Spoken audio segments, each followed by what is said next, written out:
Hi everyone, Tassif here, back with another live stream. Let's see who's here. As I always say, please write something in the chat window, introduce yourself, write the name of the city or the state where you're from. And if you are new to my channel, please let me know how you found my channel. Did you just randomly find it as you were browsing on YouTube? Or did some other video refer you to this channel? How did you find me? How did you find my channel? For those who are new, please share with me that information. I would appreciate that.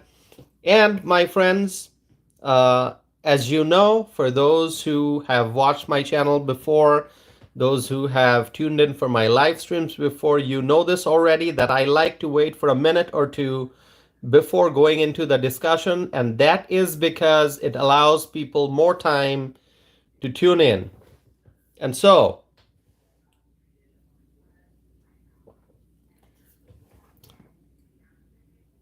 all right, I'm going to wait for a little bit before jumping into the discussion. I'm going to be talking about a very important topic, which is housing. That's not the only thing I'll talk about. There are other things that I'm going to be discussing, but housing definitely is going to be an important part of today's discussion. And so, my friends, it is now 10:03 p.m. and I see a couple people are here. Would you please introduce yourself in the live chat?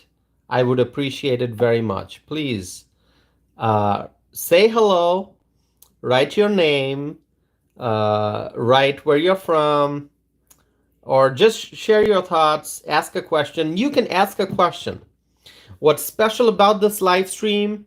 I'm not only sharing my thoughts with you, but I also like to interact, and I also like to read your comments and your questions, and I do my best to answer your questions. So please take advantage of the live chat window, ask your questions, share your thoughts and opinions, because if you are tuning in for this live stream, you should know that you're now part of this community, a part of a community that exercises the First Amendment right to free speech. We believe in freedom of speech. My friends, we are 2 minutes, 45 seconds past.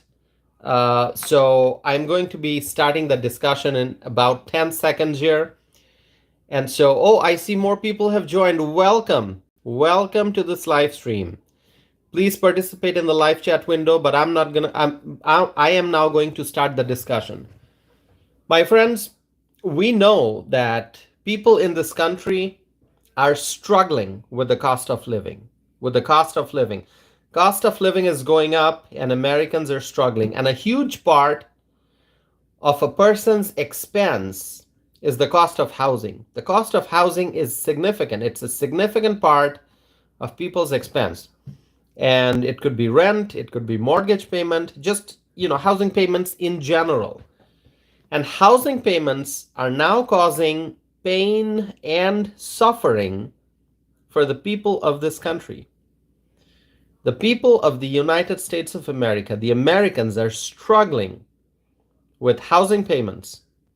And this is not me saying it. It's not me just making a claim. But I can actually point you towards a survey that would reveal some important numbers to you pertaining to people's struggles regarding housing payments. So,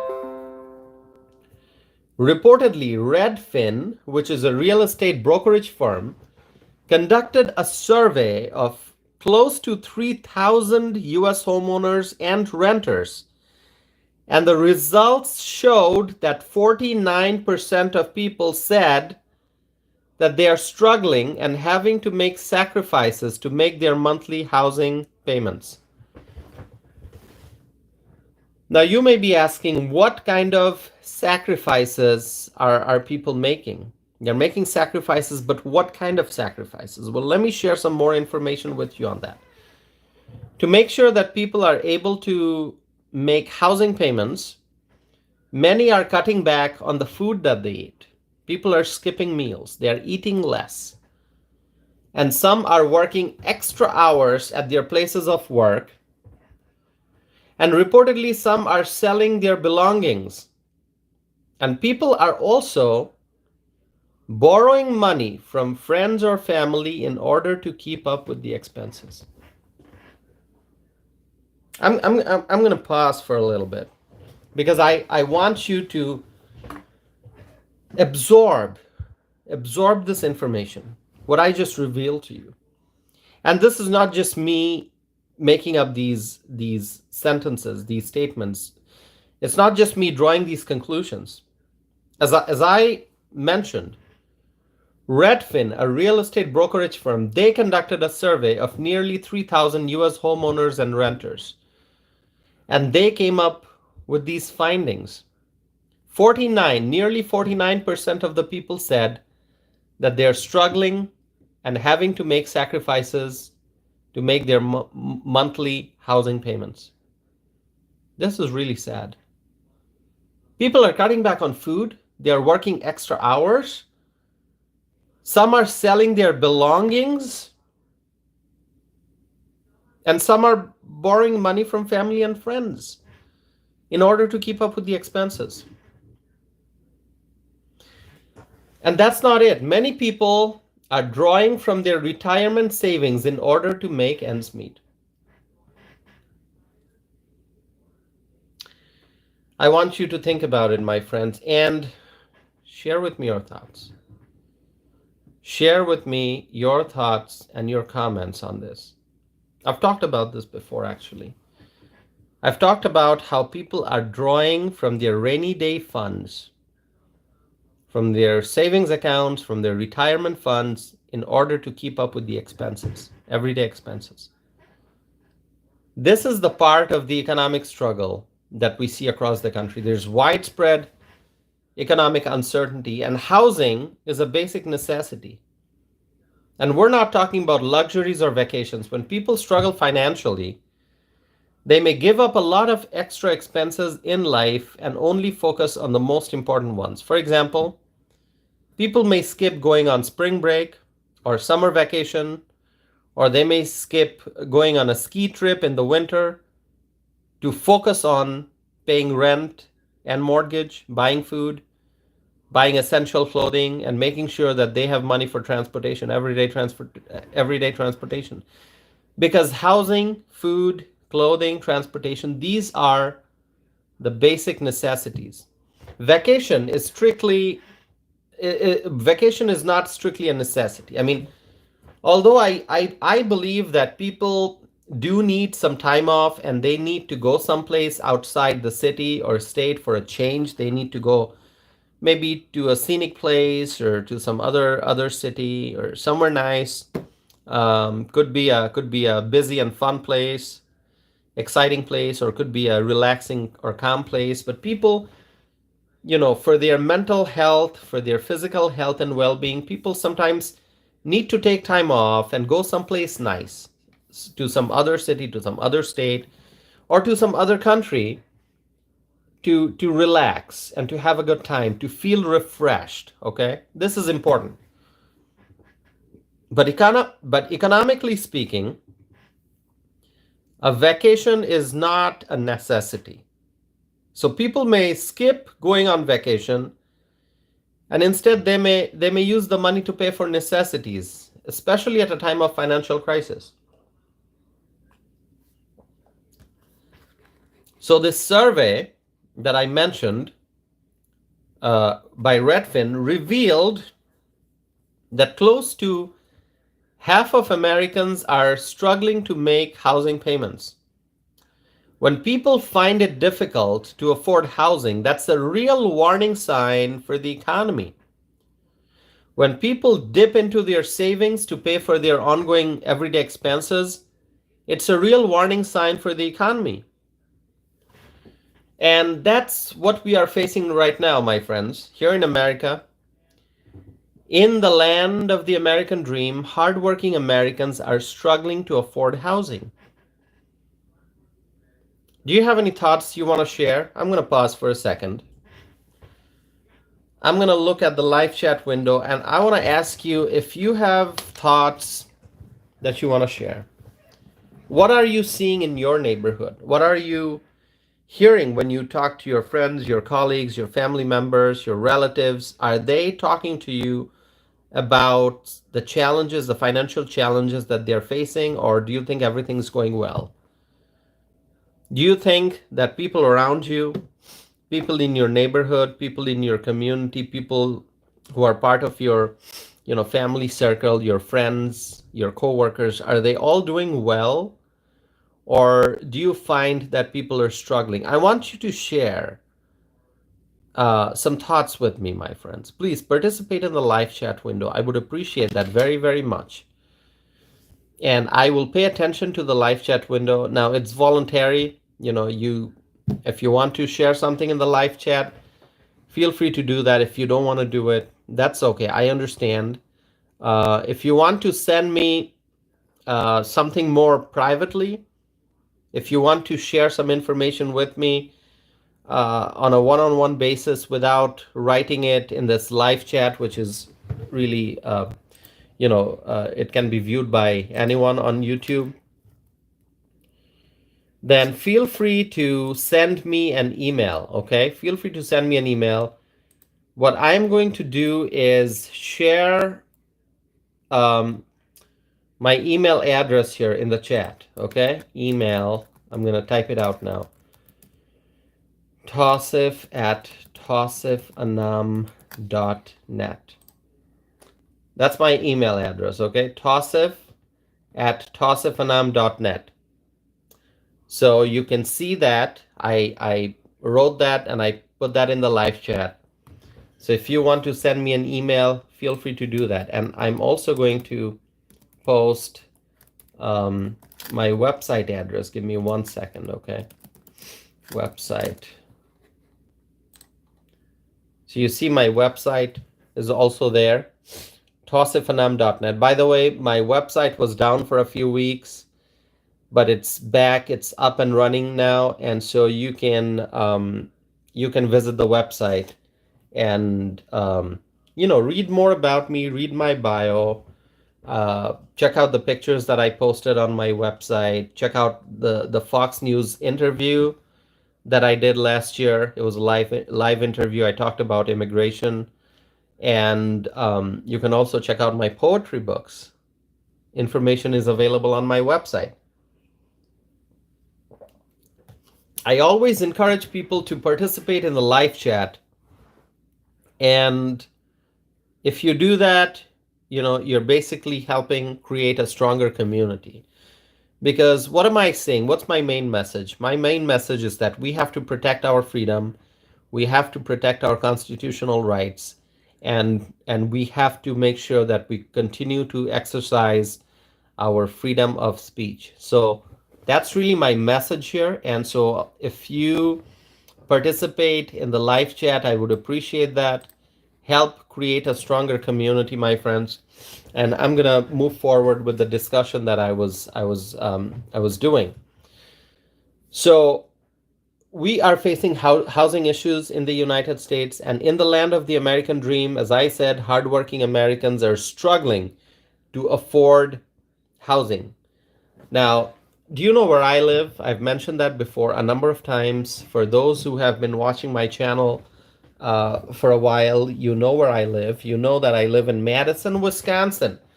Madison, the city of Madison, which is the state capital of Wisconsin, and Wisconsin is a beautiful, beautiful state in Dane County.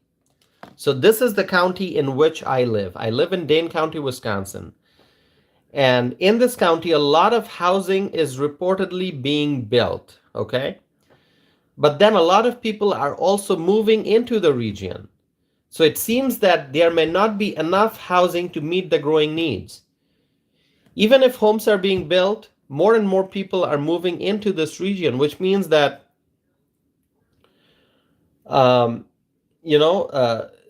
supply is not enough to meet the demand. And simply having more homes is not the perfect solution either. I mean, you just make more and more homes, it's really not going to solve the problem for everyone, because the interest rates are so high. So anyone who can afford to pay cash, maybe they can buy homes. But anyone who has to get a mortgage, and because the interest rates are so high, for first-time buyers in particular, it's a real problem right now. It's a real problem. And so while many Americans are finding it increasingly difficult to afford housing, left-wing politicians are allocating more and more taxpayer dollars for the migrants. I've talked about it before. Did I not talk about it before? I did talk about it before. My friends, in Illinois, liberal politicians are spending, they have been spending for a while now, they have been spending and they continue to spend huge sums of money on the migrants, American taxpayer dollars.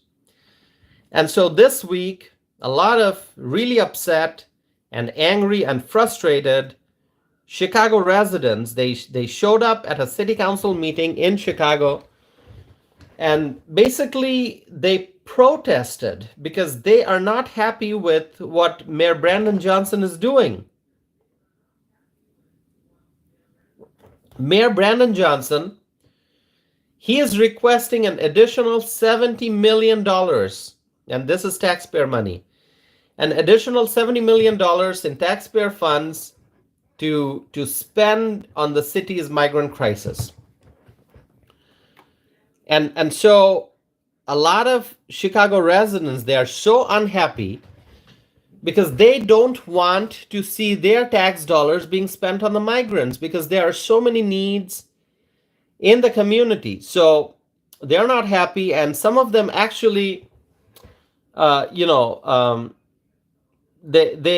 think they would like to see the mayor being recalled. Now, the Chicago mayor, Brandon Johnson, he is known as the progressive mayor, really left-wing. And so he seems to be a strong supporter of the sanctuary city policy. And so what he's asking for is $70 million more in taxpayer funds to be spent on the migrant crisis. So while many Chicago residents, American citizens, continue to struggle, this mayor is focusing on giving more money to the migrants. And reportedly, Chicago has already allocated $300 million into housing, food, and healthcare for the illegal immigrants. And this is according to the city's latest numbers. And now Mayor Johnson wants to spend more and more and more money, $70 million more dollars in taxpayer funds. And so naturally, a lot of Chicago residents are not happy. And I looked at some video clips of the city council meeting, and it was pretty heated. You could tell that people are really upset. They're really upset, and they're frustrated. They're sad, and they are extremely unhappy with this kind of governance. And it's actually, when you talk about the government of the city of Chicago, you can't really call it government because what the leaders are doing, it really shows a lack of governance. So my friends, anyone here to participate in the live chat window? No one has yet participated in the live chat window other than myself. So let me know. Give me 1 second.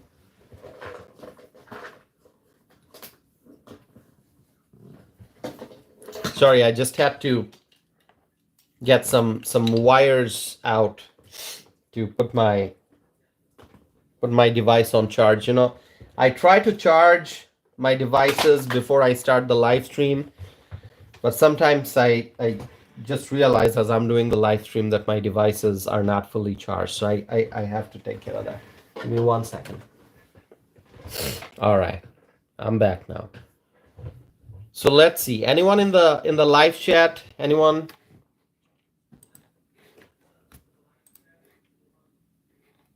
Ask me any question. I'm going to pause for a few seconds. Feel free to ask me questions. Let me know your thoughts. All right. All right, my friends. Um, so what I'm going to do, if people don't have questions, if no one's participating in the live chat, I'm going to keep it brief, and I'm going to try to end it over the next few minutes. But if you want to ask me questions and share your thoughts and comments, I'm going to continue doing the live stream. Otherwise, I may be back tomorrow with more content. By the way, please don't forget to check out some important videos that are on my channel. And obviously, I talk a lot about um, the immigration issues, the border crisis. I'm a strong supporter of border security. So I would like to see the border being secured, and I believe that it's time to secure the border and stop the influx of illegal immigrants. And so, my friends, please check out some of my recent videos. And in particular, a few days ago, I posted a video on YouTube, and the video is called My Speech on Immigration at Republican Party of Wisconsin's 2nd Congressional District Caucus. So that was posted 5 days ago. Let me actually get you the date. It was published on April 13th of 2024. That's the same day that I gave the speech. Um, and so it was captured on camera, and I posted it on YouTube so that it can be shared with anyone who wants to check it out. Focus is here. Hello, Focus. Thank you for being here. I was kind of feeling a little bit lonely because, no one was participating in the live chat today. Now, I understand people have other things to do, and I try to do this live stream every day. And I know sometimes a lot of people participate, and then on some days, people may have other things going on, so they are not able to participate. So I appreciate, Focus, that you are here. Now, Focus is asking me a question about Iran and Israel. I don't know. I wish I knew a lot about everything that's going on in the world. I did study when I was an undergraduate student. I studied political science, and I studied, in particular, comparative politics. Obviously, I grew up in Asia. I grew up in Bangladesh. So growing up, I have learned about the form of government in Bangladesh, which is a parliamentary form of government. And then when I came to the United States, I obviously learned about the US government, the form of government here. We have co-equal branches, 3 branches of government, co-equal branches, and then we have, we have the executive branch, the legislative branch, the judiciary, and then we also have, different layers of government, local, state, federal. So I grew up in a parliamentary form of government. Now I'm an American, and here we have a different form of government. And at the university, I took courses on Latin America, I took courses on Africa, I took courses on Russia, and so I studied Russian politics, I studied Latin American politics, I studied African politics, and I also studied some European politics. So I studied comparative politics, which really gave me a good understanding of how different governments function and they perform in different parts of the world. Obviously, I did not pursue a PhD in political science, which at one point I did consider that, but life took me in a different direction. I ended up pursuing a Master of Public Affairs for policy. And so anyway, so the reason I'm saying all of this is because to give a kind of a long answer to the question that Focus asked me about Iran and Israel. And so the thing I want to highlight is that I studied Russian politics and Russian literature and translation. I studied Latin American politics. I read about the European Union. And then I also studied African politics. What I did not study is Middle Eastern politics. Okay. I did not study, I did not take courses on Middle East. I did not study, the Arab world in school, in college. And so I think it's really out of my expertise.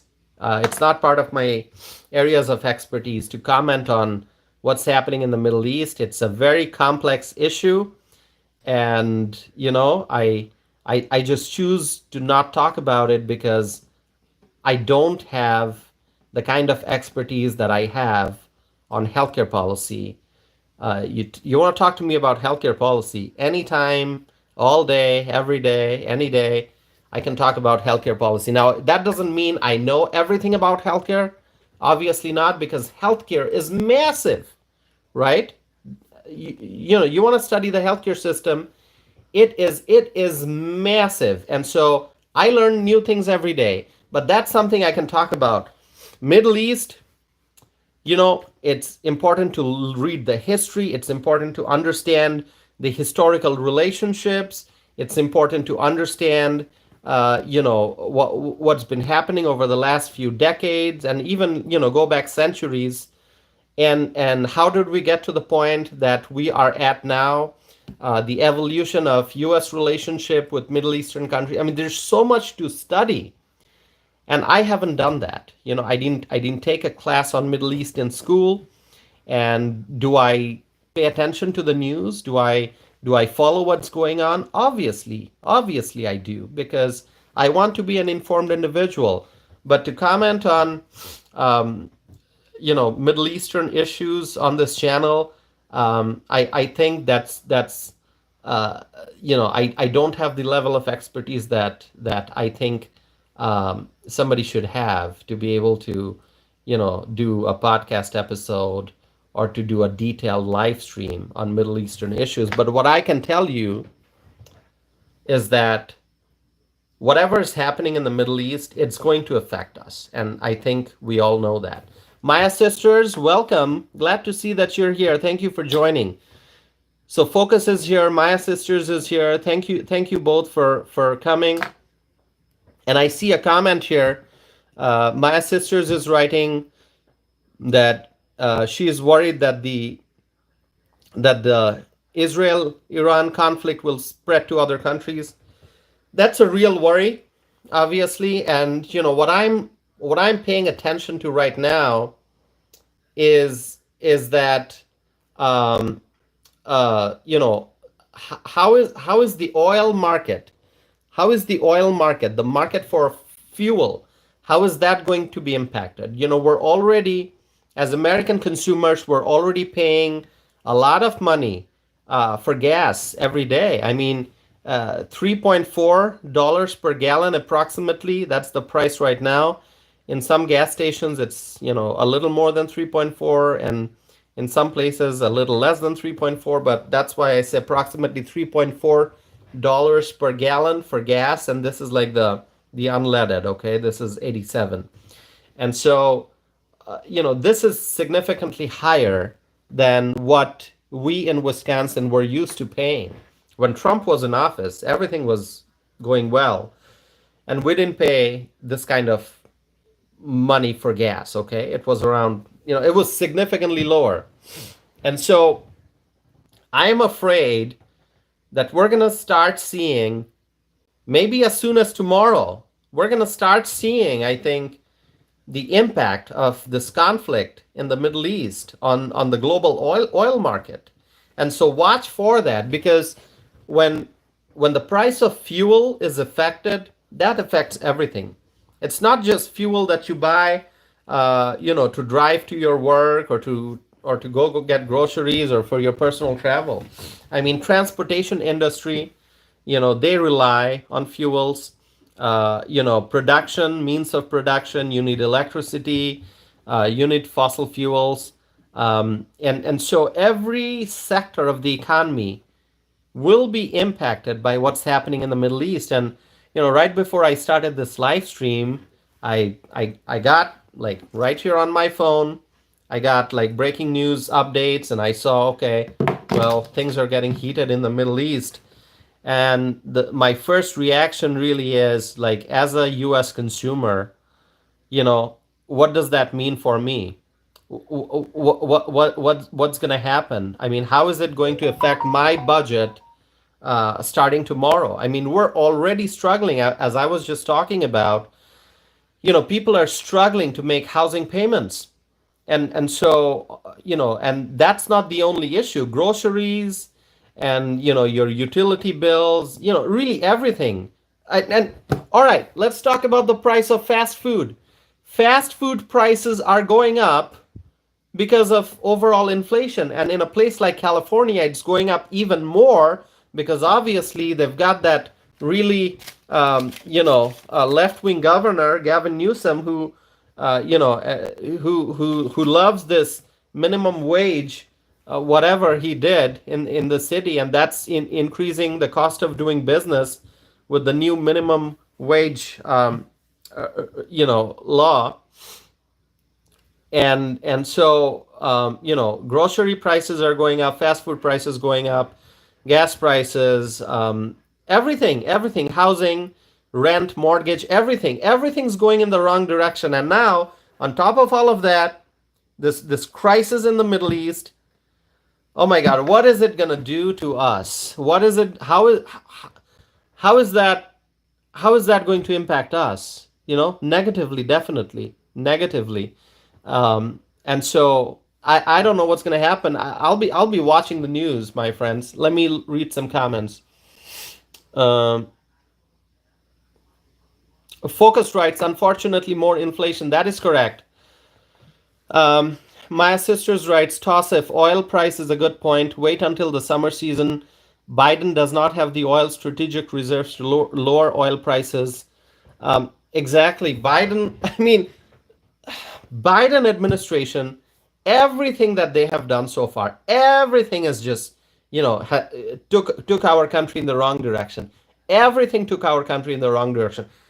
Opened up the border, flood of illegal immigrants, and then the Biden administration also has an anti-fossil fuel, position.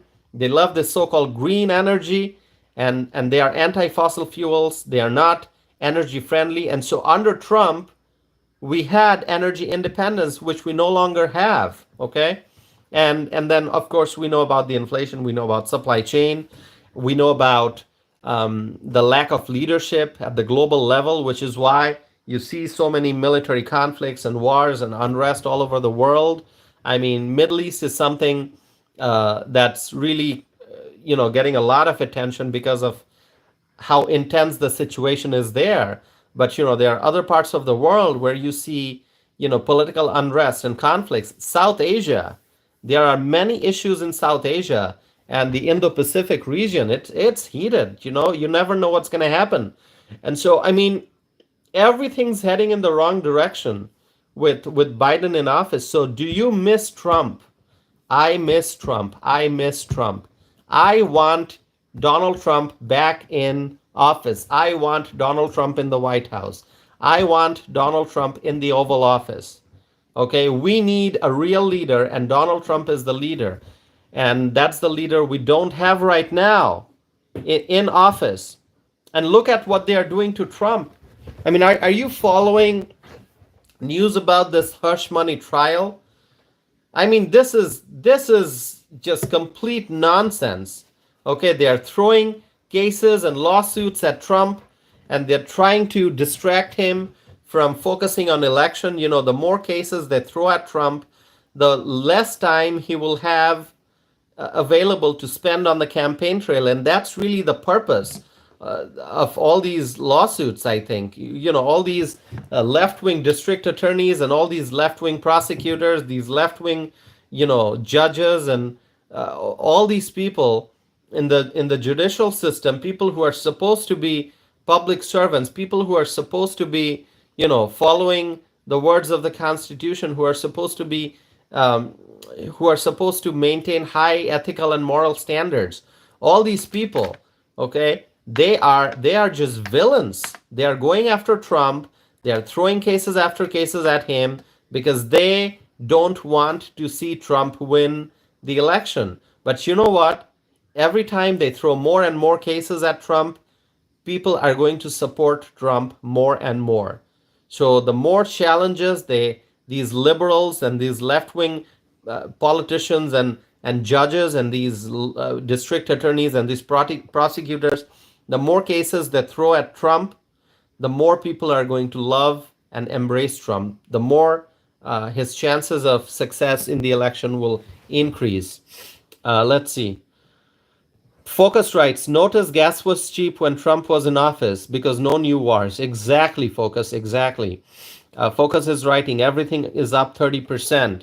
Um, um, Focus writes, bring cheap everything, go Trump. Absolutely, we support Trump because we want affordable energy, because we want affordable groceries, because we want affordable, housing.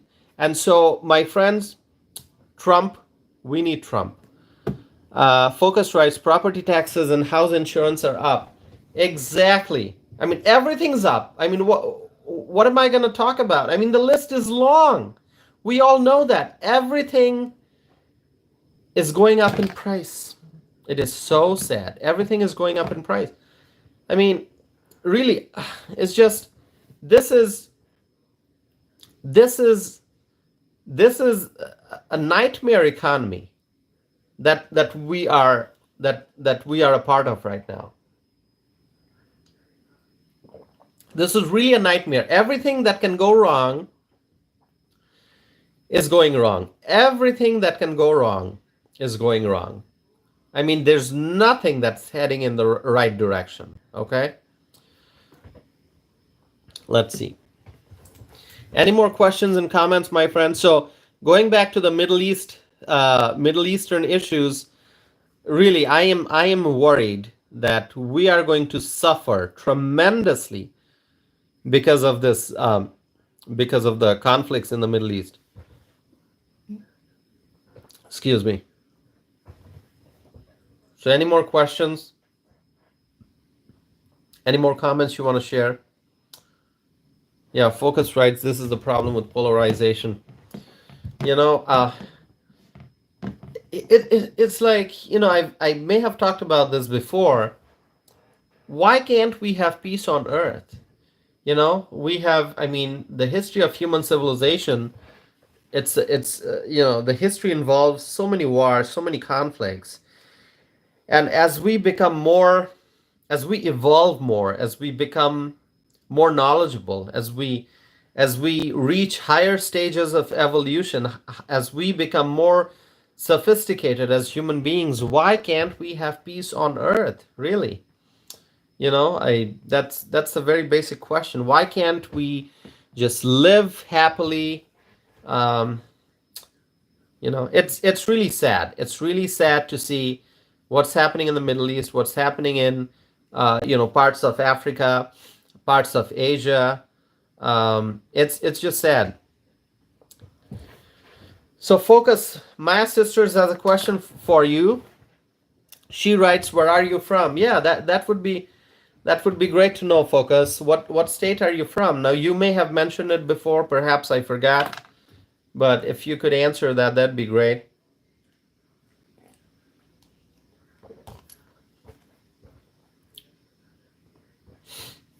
Arkansas, right? Arkansas. I think you mentioned that before. Arkansas, right?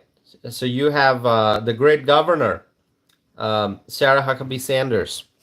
Great governor. I think we talked about Arkansas before. Yeah.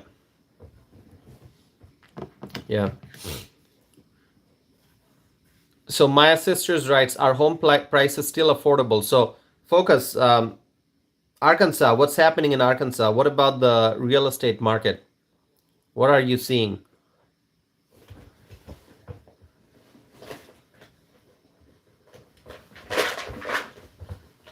Sorry, I just have to, needed my, okay, wanted to check something.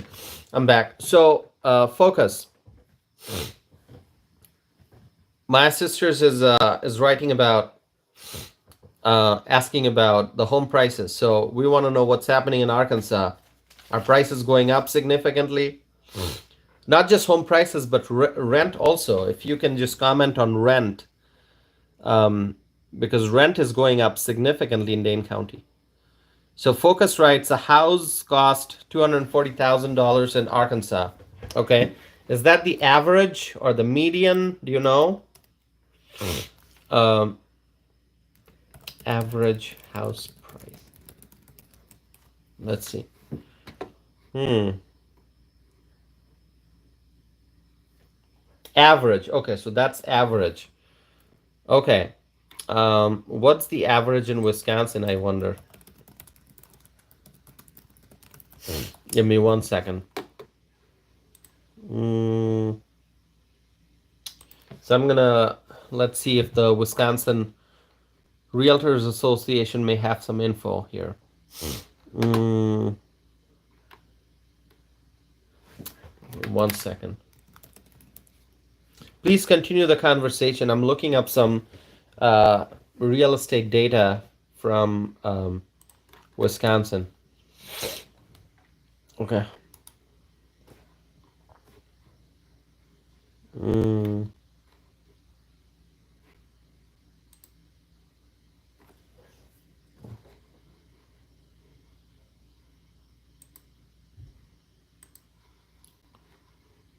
Okay, so I'm looking at the Wisconsin housing market information from Redfin on the Redfin website, and it says in uh, in March of 2024, the houses uh, sold for a median price of $301,300. So just over $300,000. 301,000 and $301,000 and 301 and 300. Okay, 301300. I just had to make sure I was reading the numbers correctly. 301300. Okay, let's see. Focus writes under Trump, a house in Arkansas cost $128,000. Okay, so it almost doubled. It seems, right? If you're saying a house now costs $240,000 in Arkansas, that's the average, and under Trump it was 128,000. Wow, so went up significantly. Mm, so so Maya Sisters wrote, the South was always considered a place to relocate because of its affordability. What is driving up your housing costs? Are people from East and West Coast moving to Arkansas? Okay. You know, some of my realtor friends told me, and I'm talking about Wisconsin. Obviously, the question that you asked my sisters is about Arkansas, but regarding Wisconsin, especially Dane County, I don't have like statistics to point towards, but just from my everyday conversation with some of my realtor friends, I came to know that a lot of the folks from the East and West Coast are buying homes in Wisconsin. So they're bringing in a lot of money, and there are a lot of cash buyers, people who are not looking at a mortgage. They've got the cash sitting in the bank, and they just come to Wisconsin, Madison area, Dane County area, and they buy the houses. And a lot of them, they can they can they can offer over asking price. So if a house is listed for 400,000, they can offer $420,000 or even more, and just offer cash. So a lot of East and West Coast money has been coming to Wisconsin based on what some of my realtor friends have told me. Okay, um, so let's see. Sandman, Sandman, thank you for joining this live stream. Now, Sandman, is this your first time joining this live stream, or have you been here before? Please let me know. I'd love to know. Um,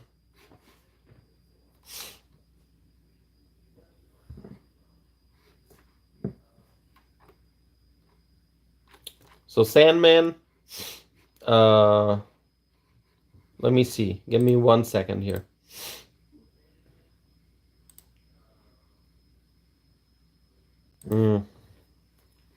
So Sandman, is this your first time? I'm trying to figure out. Well, welcome, Sandman. We appreciate you being here.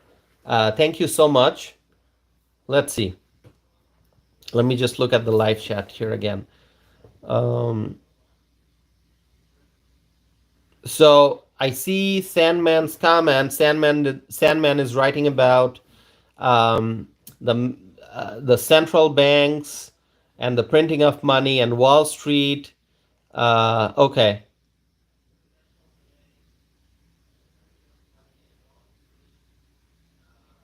Okay. So I see Sandman's comment.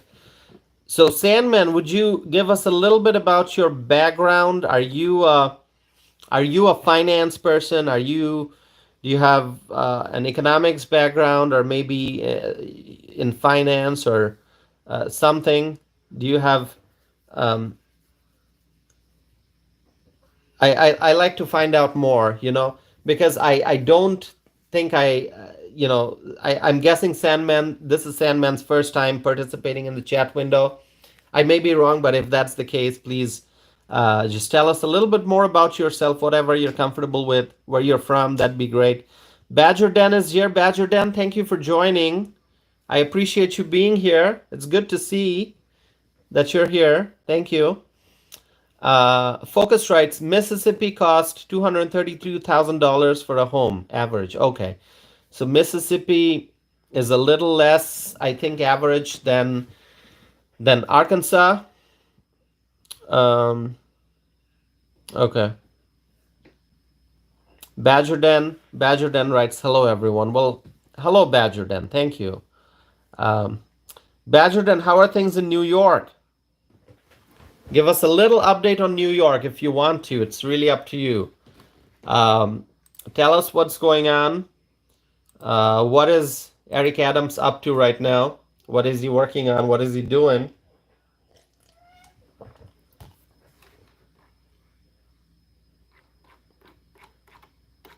So Badger Den, tell us something about New York if you want to.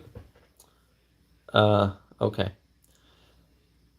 So I see some chats taking place here. So wonderful. Okay. Badger Den writes, New York has become a fallen state. Eric Adams is trying to get more money for illegals. So Badger Den, that's what's happening in Chicago also. In fact, I just talked about it towards the beginning of, maybe not exactly towards the beginning, but a little earlier. I was talking about how Mayor Brandon Johnson is now asking for an additional sum of $70 million for the migrants. An additional sum of $70 million on top of $300 million that the city already spent. Okay? And so a lot of Chicago residents were very unhappy. And on Wednesday, they showed up at the city council meeting, and they protested and they expressed their unhappiness about, the Chicago residents. They expressed their unhappiness about what's going on in the city, and they expressed their opposition to Mayor Brandon Johnson and his request for an additional sum of $70 million for the migrants. And what's interesting is I saw some images and video clips that some of the Chicago residents, attending the city council meeting, they were wearing "Make America Great Again" hats. Isn't that amazing? Make America Great Again hats in Chicago at a city council meeting. That is awesome. Make America Great Again. All right. Let's see. So Maya Sisters writes, hi Badger Den, I've seen news reports of the violence in the migrant shelters. Badger Den writes, it's all true. There's violence everywhere. That is sad to hear. I keep talking about how how it was a great city once upon a time, the city of New York, and what's happening to the city right now. Give me 1 second.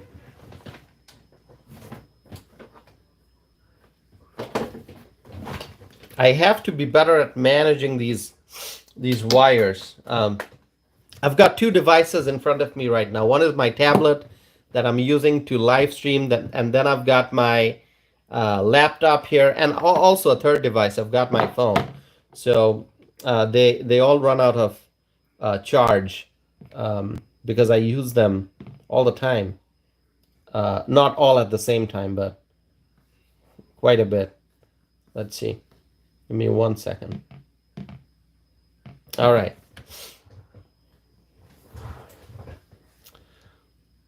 Let's see. I have to read Sandman's comments and try to understand here. Let's see.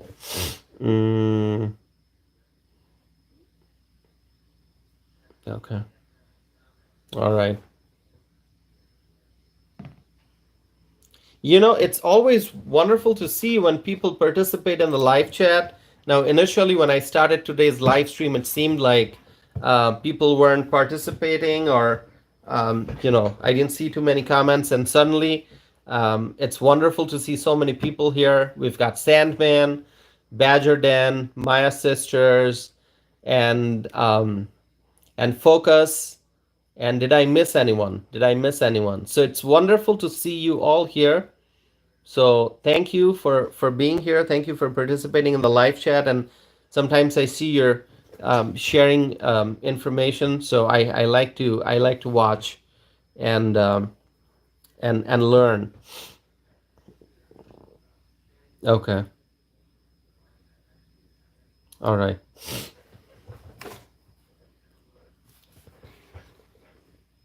All right, my friends.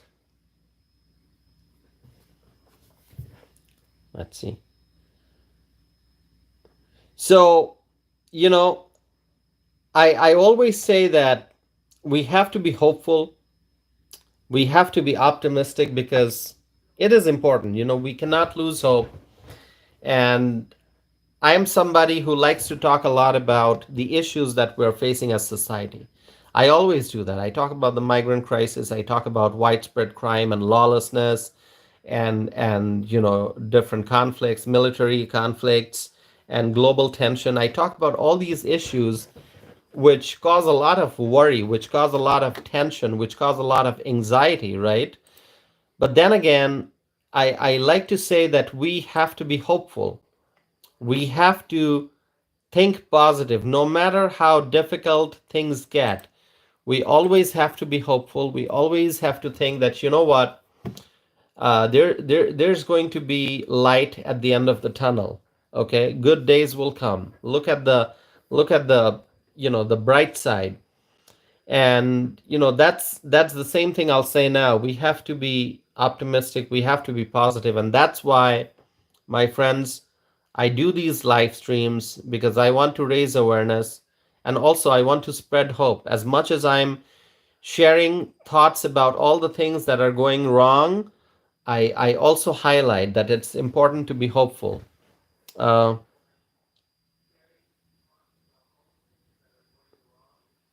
okay. So yeah, and so, my friends, we have to have hope. And Donald Trump is our hope, really. Donald Trump is our hope. If Donald Trump wins, I'm pretty confident that he is going to be able to start addressing a lot of the problems. He really is going to be able to start addressing a lot of the problems. And so I am so eager. I mean, can we just get to November 2024?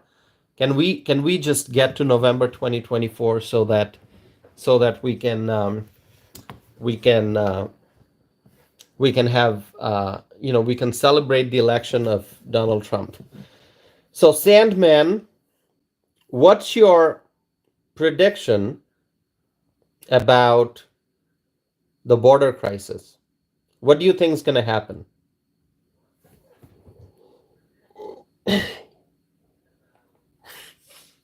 I must be sleepy. I just yawned. All right. It's been a long day, and I haven't had uh I had caffeine in the morning. I need to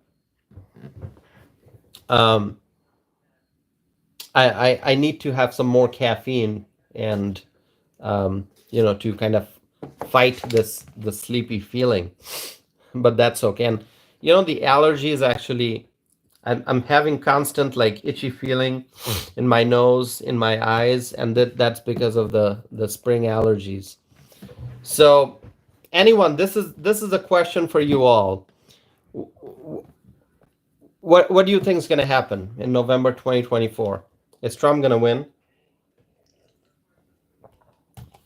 So Sandman is writing about the UN. Yeah. Um, you know, um, I believe in America. I mean, the UN is there. The UN does what it does, but we are a sovereign nation, and we will be making our own decisions, right? And that's going to happen when Trump comes back to office. Okay? I mean, the UN can be there. There are so many other organizations, but we have to focus on who we are. We have to prioritize, the American people. We have to take care of the American people in need. We have to put America first. We have to put Americans first. So the UN may be there where the UN is, but my friends, as Trump says, America first. Okay. Sandman writes, God only knows that answer. Exactly, there are so many questions, and we don't have the answers to that. Only God knows the answer. Badger Den writes, Trump will win, but you can bet the left will try everything it can to cheat. This will be especially true the closer we get to November. You know, that is the most important thing that we have to ensure. Free and fair elections, free and fair elections. And I know that a lot of people, they don't have complete trust in the electoral process. And there are allegations of um, wrongdoing. There are allegations of fraud, and election integrity is going to be uh, the number one thing. The number one thing. We want elections that are free and fair. And so, and I strongly believe that if the election is free and fair, if there are no election related irregularities, if there are no irregularities, then Trump will win. That's really my hope, my expectation. Maya Sisters writes, good night, everyone. Need to sign off. I have an early morning meeting. Nice chatting. Well, Maya Sisters, thank you so much for joining. I hope you have a wonderful night. And we are approaching the 1 hour mark. I'm gonna be here for longer because I see a lot of people are here engaging in the chat, so I'll be here. Let's see. Badgerton writes, notice that Biden is raising the Social Security benefit for seniors. He will be trying.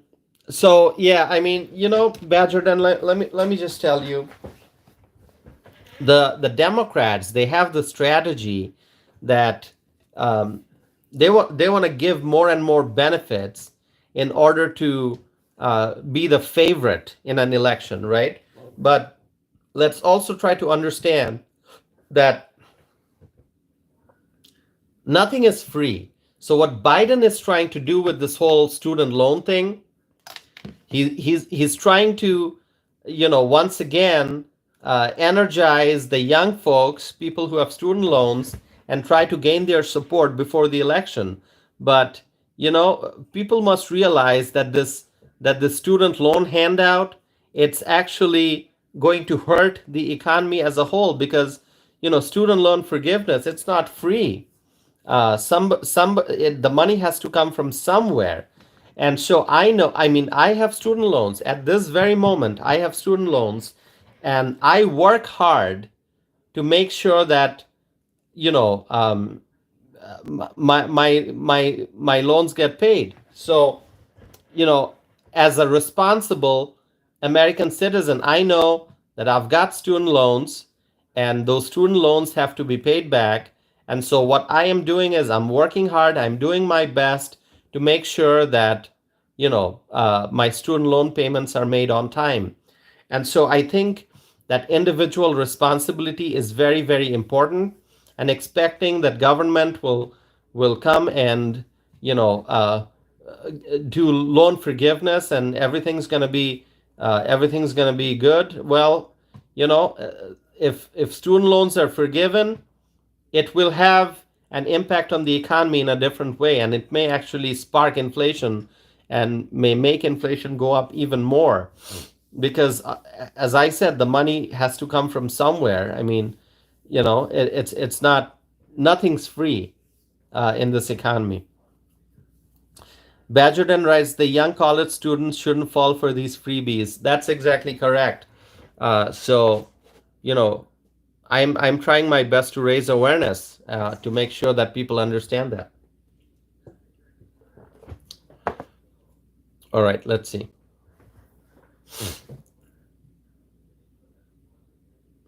Yeah. So anyway,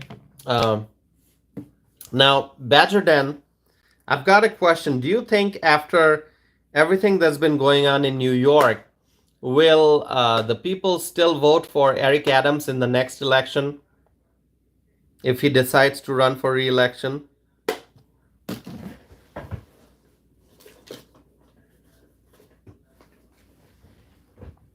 I'm going to give you a few moments to think of an answer. If you want to share anything, please do so. But I'm really wondering, after everything that New Yorkers went through and they're still going through, if Eric Adams decides to run for re-election, will they re-elect Eric Adams, or will they go pick someone else? I mean, look at what happened in Chicago. Lori Lightfoot, she performed really poorly as the mayor, and so she was not reelected. But what ended up happening, sadly, is that the Chicago people, the Chicago residents, they may have, they did reject Lori Lightfoot, but they ended up electing Brandon Johnson, who's probably causing more damage to the city of Chicago by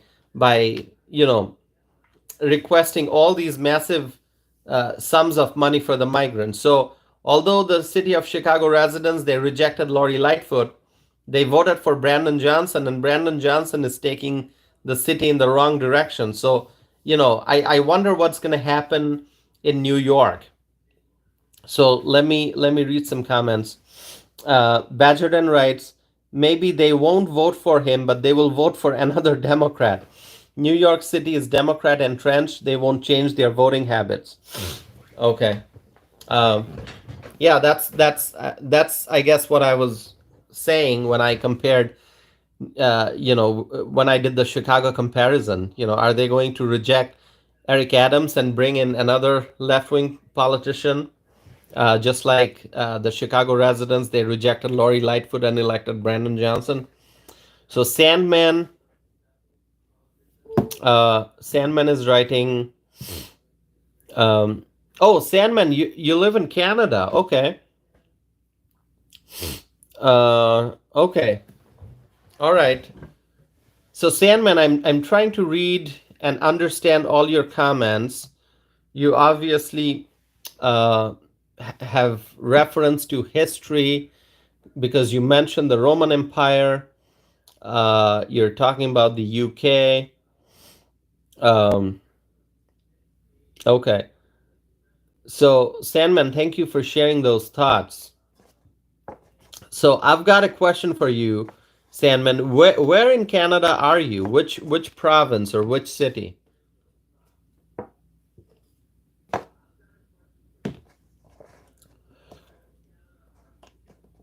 Let me just, I'll just wait. I'll just wait for you to respond, Sandman. Let's see. By the way, thank you for joining. It's wonderful to see that people from both within the United States and outside the United States are joining my live stream, are tuning in for my live stream. It's really wonderful. Sandman writes Edmonton, Alberta. Okay. Well, that's wonderful. So Sandman, have you ever been to the US? You obviously live in the neighboring country. Oh, okay. So Sandman writes the Texas of Canada. So Edmonton, Alberta must be a conservative area then, right? Where freedom-loving people live? Is that the case? Tell me more. Tell me more, Sandman.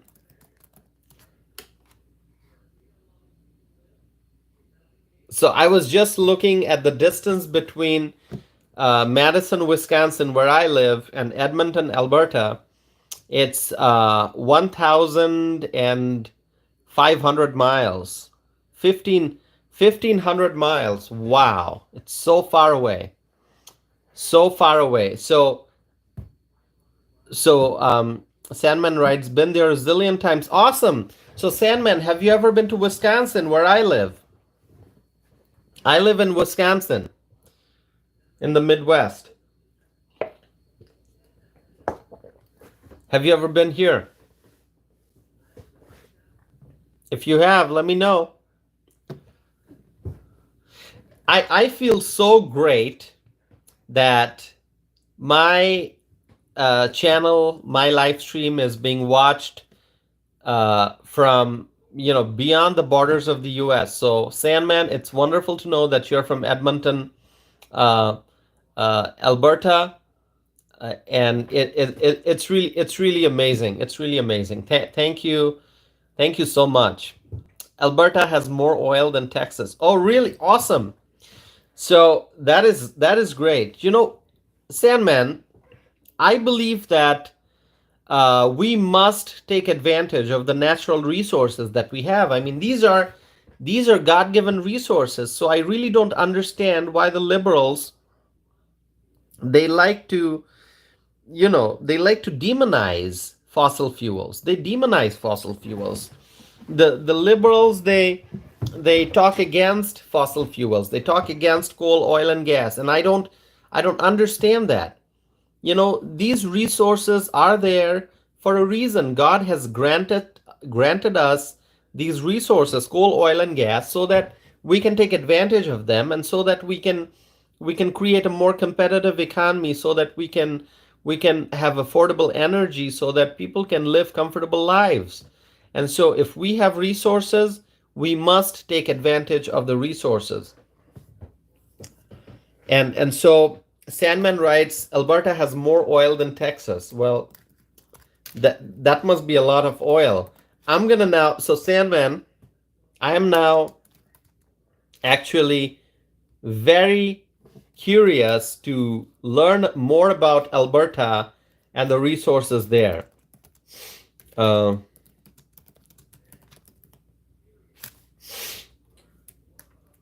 Give me 1 second. I'm actually looking up some information about Alberta. I obviously, I know Alberta. I know the provinces of Canada.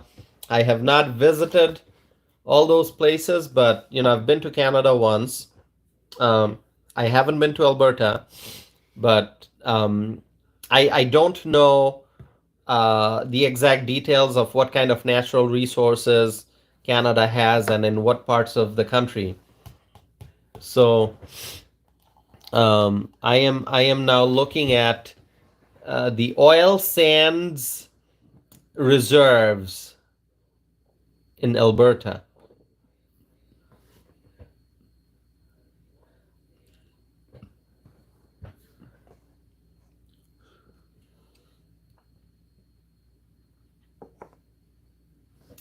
Okay.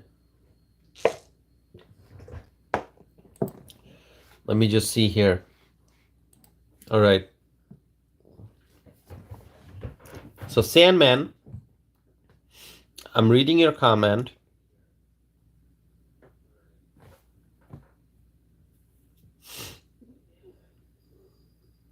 Okay. So Sandman, since this is your first time and I'm reading your comments, I'm trying to understand everything. Let me ask you a question, okay? Do you like to read books about, contemporary issues and history, and some of the things that you've been mentioning in the live stream? Do you like to read books on these subjects? And if so, what are some books that you would like to recommend? We sometimes do book recommendations on my channel. I don't make videos on book recommendations, but during the live chat, we sometimes talk about, favorite books, and we recommend books, and we mention what books others should read. So if there are a few books that you think you would like to recommend, um, please feel free to write those. Okay, so I see Sandman's comment about a war between innovation and um, and yeah, okay. So I'm seeing your comments, Sandman. I want to hear from you, Sandman. What kind of books you think the people who are watching this video, including myself and others who have tuned in, what kind of books should they read? Do you have any recommendations? And if so, please let me know.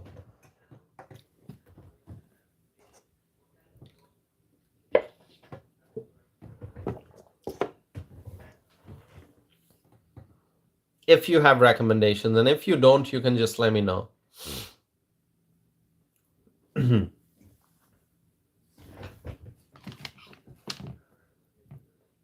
You can probably tell I've had a long day. I am genuinely a little sleepy here, but at the same time, I am so happy about people's participation in the live stream that I want to stay here. Okay, I see more people have joined. I see more people have joined, so thank you for joining, my friends.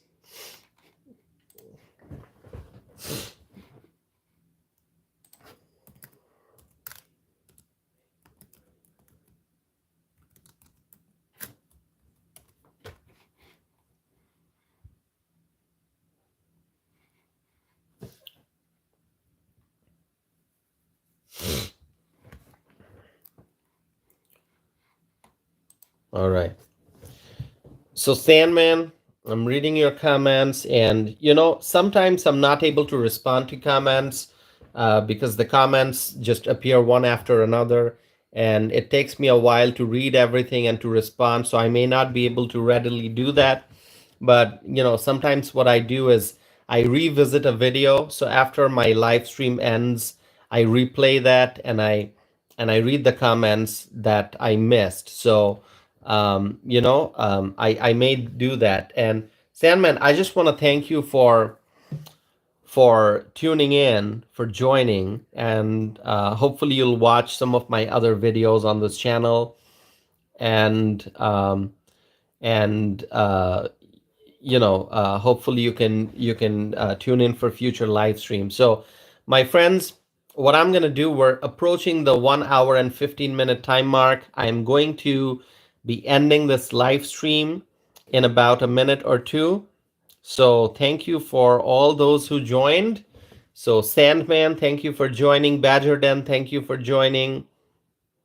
And Maya Sisters, thank you for joining. I know Maya Sisters already left. She mentioned that she was leaving for tonight after saying good night.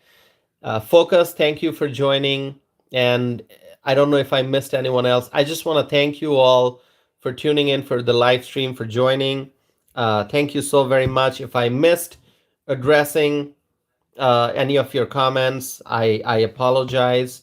But I'll revisit the video. I'll do a replay, and I'll read the comments that I missed. So please stay connected, subscribe, share my videos with your friends and family members. Once again, Focus, thank you. Badger Den, thank you. Sandman, Maya Sisters, and I don't know if I missed anyone else. I mentioned Badger Den. So thank you all for joining. I hope you have a wonderful night. Please stay connected with me. Watch watch my videos, tune in for my live streams, and I'll be back again with more content, more commentary, more opinions, more thoughts, and more discussion. So thank you, everyone. Have a wonderful night. Thank